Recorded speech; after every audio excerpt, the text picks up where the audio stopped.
নমস্কার। কবি সৌমেন্দ্র ভৌমিকের কবিতা টেনিদার গপ্প যদি। গতকাল চাঁদনি রাতে বাগানের শিমুল গাছে দুই ভূত হাতছানিতে ডাকছে, আয়না কাছে আয়না কাছে। আমি ঠিক তখনই তাই করে দিই হুকুম জারি, যাব না তোমরা এসো, গাছে কি উঠতে পারি। তখনই ভূত দুটো না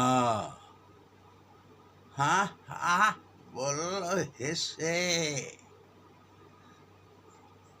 বাবা সাহস দেখো, আমাদের সামনে এসে দাঁড়ানোর ভয় ডর নেই। ছেলেটা বড্ড চোখা, টেনিদার গপ্প জানি, শুনে যা দুষ্টু খোকা।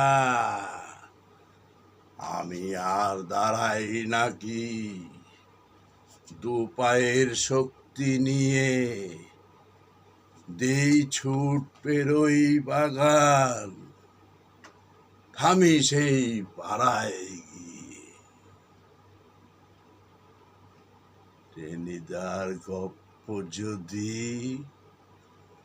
রাতে কাল বলতো, তাহলে হাসিতে পেট ফাটিতাম, নিতকে হাসপাতালে। হাসিতে পেট ফাটিতাম, নিতকে হাসপাতালে। নমস্কার।